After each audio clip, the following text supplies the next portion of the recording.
I didn't get to it because I didn't really know which fabric I was going to use, but I did find it. I got my fabric right here.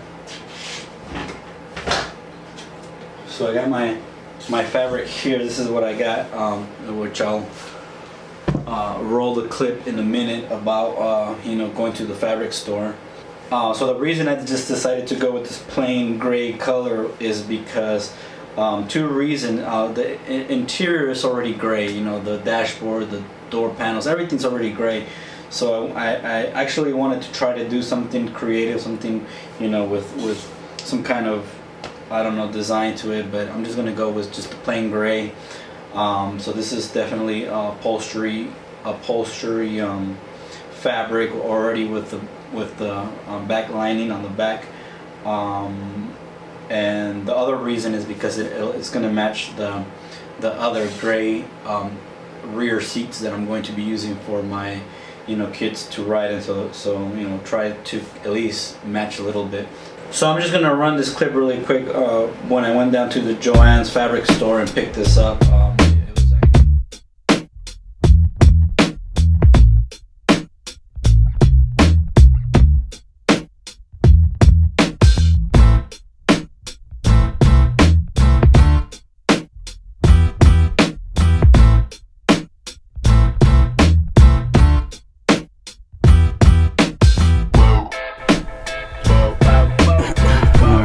That I'm gonna go with this guy here. This already has the lining on the back. It's very durable, and it's 50% off. 50% off.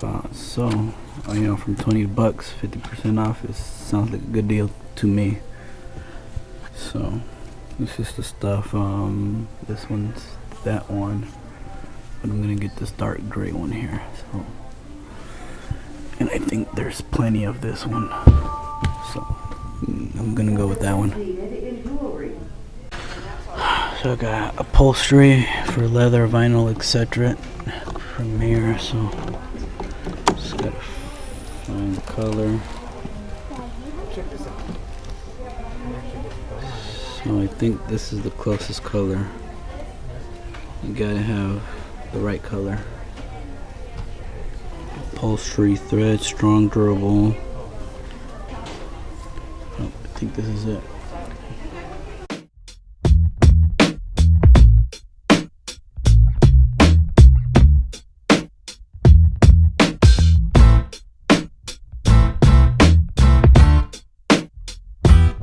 I don't know what's going on here. It looks like, you know, a repair was done maybe at the factory. Maybe there was sometimes you get voided areas and you fill it in. So this is exactly what I'm talking about, where you just, if you have like a hole, you just fill it up, fill it back in with foam, and then you just got to shave it down and just kind of try to match the contour of it. But so one down, take that one apart as well. So I'm wondering if I'll tell you what, instead of breaking both of them down, you guys only need to see me put one together. So I'm just gonna put this one together first, and then I'll do that second one on my own time.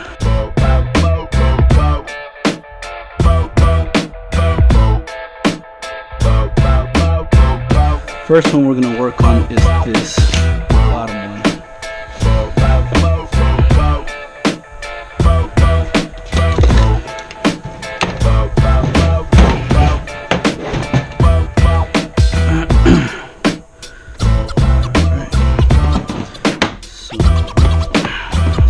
I got my nifty little arts and crafts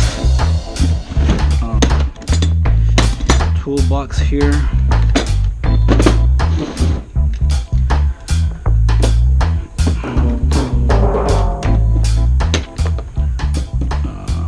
What am I looking for? A seam cutter. So I got a couple of them. These are seam cutters. So you'll need one of these guys here to kind of just, you know, start breaking the seam apart. You'll need one of these, and you'll need, you know, just a razor blade. Start taking up. Oh, another thing, label it. First thing, we're gonna label it, because we take them apart and we cannot put them back together. It's gonna be like a puzzle. So let's label our stuff first. In fact, let's see. So we'll do it in sections. So this is, let's see. So this piece is bottom front, bottom front, bottom back. You got this crazy looking section here, which is bottom,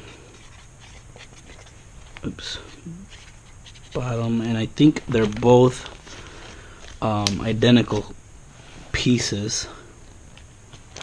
So we'll do bottom side, and this piece, I mean, there's nothing I can get out of this one, so I'm gonna have to use this pattern and transfer it to that side.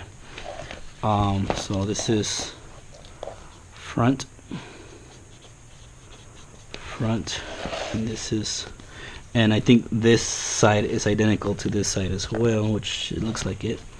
So we'll just put side 1, side 2, and then this rear here, we'll call it rear.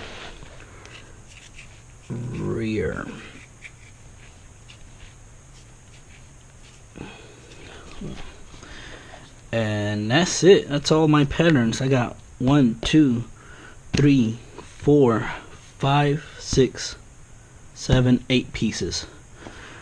By looking at this, I think that this back piece was the last piece sewn, only because there's no other folds. There's no other folds on this back piece.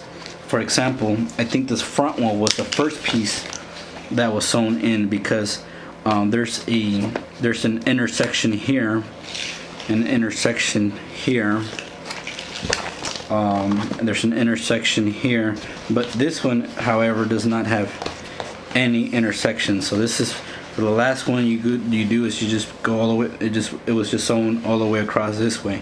So whenever possible, try to work backwards. So if this was the last one, this should be the first one to remove. So we'll take this one off first. But as long as you take them apart and take them apart carefully, you should be okay. I'm not gonna take these off just yet. I want to do it once I'm ready to sew it onto the next one. I want to do that. That way I know what orientation I'm going to sew these back on. Because if I take it off right now and I set it down on the floor, once I get ready to put it back on, I am not gonna know how to put it back on. So I'm just gonna leave these plastic tabs in till the very end. Once they're ready to go onto, by stretching it, you can reveal the thread. So once you reveal the thread, it'd be easier to cut the thread and not cut the fabric or the material. Pull it that way and then just start cutting. Carefully cut the thread, and usually sometimes when you just cut it, you can just pull it apart, but since this is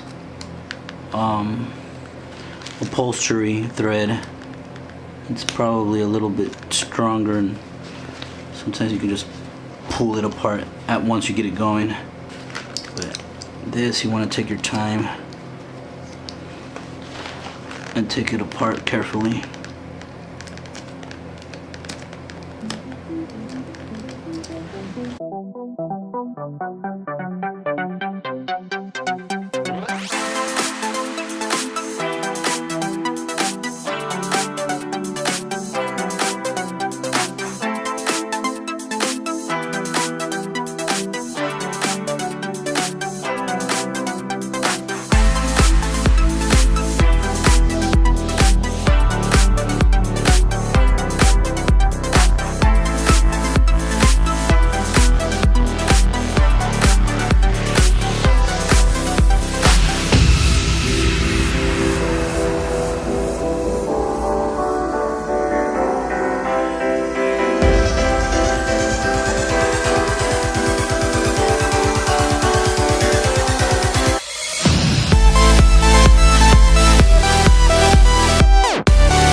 before I forget, what I did forget is you do have to mark the intersections as well.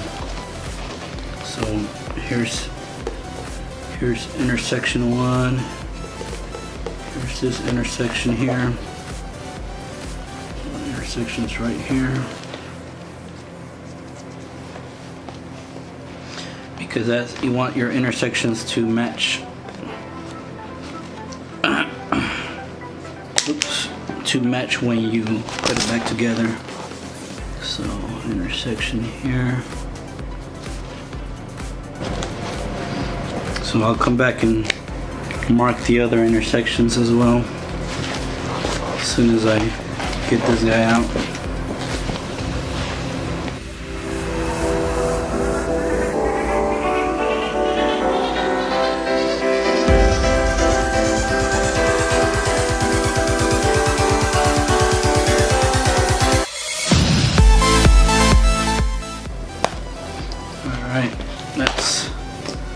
So this is the first part, and then the way we'll do it is we'll start laying them out this way, the way that as they come out, lay them out.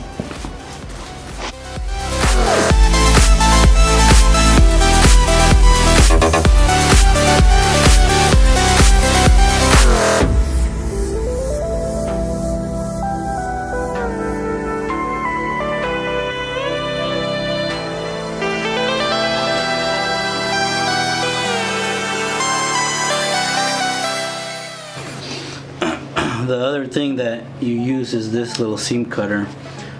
This little seam cutter, what you do is you just, it's got a pointy thing, and it's got the inside of the little groove is actually sharp, so you can actually, you know, grab that and just cut it that way. So that's another way to use it. This little tool is very handy when it comes to this is exactly what this tool is for. This tool is to undo seams. So you do it that way.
Alright, so that's all my pieces there laid out and in the way that they go back on. So now the next thing to do is just trace all of the patterns. As you guys know, I was using my GoPro session, but unfortunately that just didn't make it. It has a built-in battery, so once the battery is dead, it's dead. I have to recharge it again. Whereas the GoPro I'm using on the stand, I got a couple batteries, that I use that are ready to go. So sorry if I couldn't kind of show the whole process, up close the way I intended to, but hopefully this guy gets charged up and you guys can see me put it back together on the sewing machine. You have to look at your fabric, which direction the grain is going. So in this case, I don't know if you can tell in the camera, but the grain is going this way. The grain has to go front to back of the seat. You start off by laying your fabric upside down, and you pretty much lay your pieces upside down one at a time as well. Alternatively, since I got all of my numbering on this side, I can just flip my fabric the other direction instead, because I got my identifying marks on the other side. You're gonna want to squeeze these in as tight as possible to minimize waste of material. Almost all of them are folded in, so make sure you unfold them, because you gotta trace it all the way to the edge. I'm gonna go get my iron, because I don't want to fight with this too much. I know it's gonna be hard to lay them flat, so I'm gonna go get my iron and flatten them out. So this stuff is vinyl, and then you have foam. So this stuff, you use the iron, this stuff is just gonna melt. This is gonna melt like plastic. So the way that you iron this is it has to be wet. You're pretty much ironing with hot steam rather than direct heat from the iron. You get a wet towel. You get your iron nice and hot. Steam iron it, not directly onto the plastic. These parts that are really buckled, it's gonna be a challenge, but it's all right.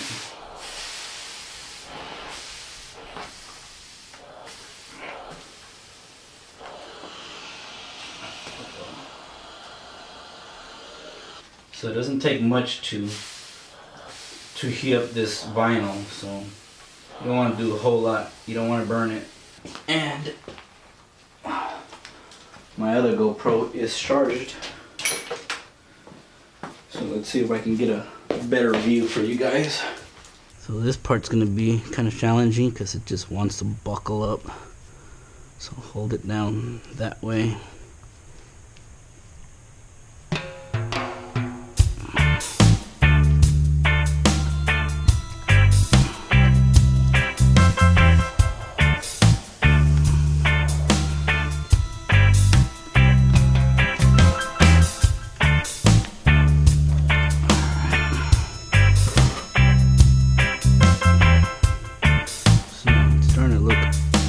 This way, flatten all your little pieces down as best as you can.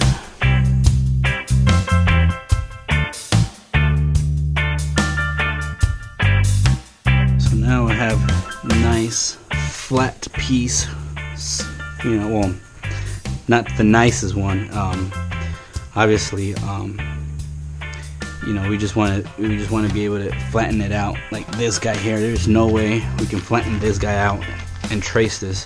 There's just no way you can trace this in this condition. So you're gonna have to iron it flat instead of trying to do the whole thing. Just do it in sections. You can start from the bottom, just work your way up.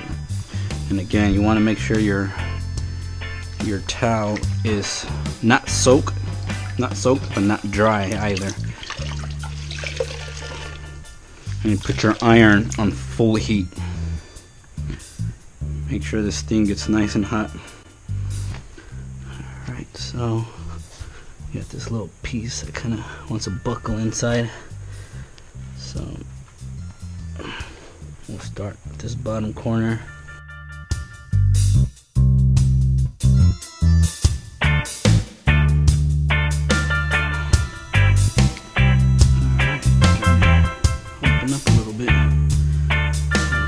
this side.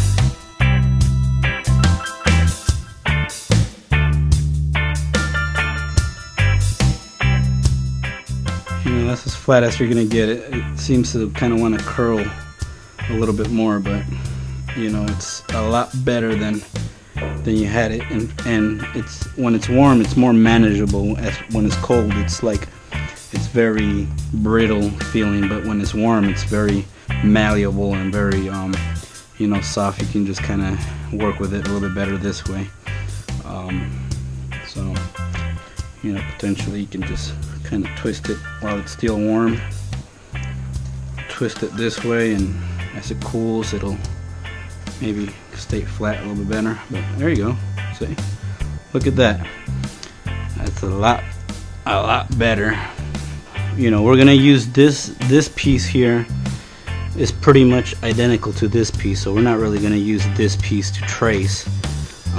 As you can see, it's pretty much identical. It's missing sections here, and it's, you know, you don't, you know, unless you tape it or whatever. But we're not gonna use this piece. We're only for just for visual purposes we're gonna put that there, but the one we're gonna use is this piece here. So that piece goes there. So next piece will be this one.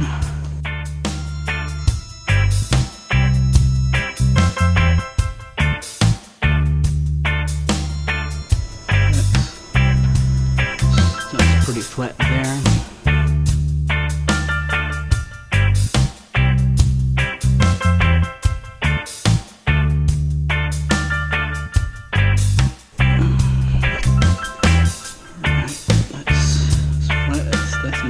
And then this one's also important to iron.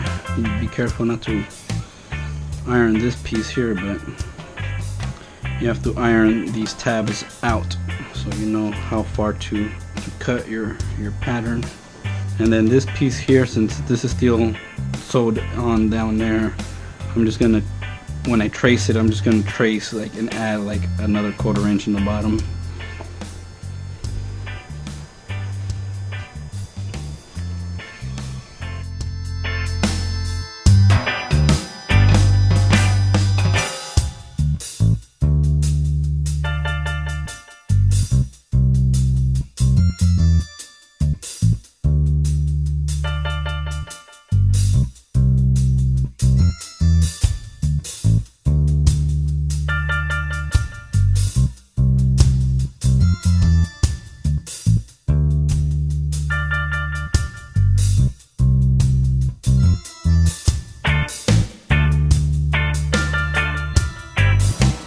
All of them ironed out, you know, at least to the point where, you know, they're traceable. So that's it. That's how you iron out vinyl with foam backing. You got to do it with a wet towel. You know, just take your time. Make sure it's not, the towel doesn't have to be super soaked, but it does need to be wet. All right, and what's next? So next is the actual tracing part.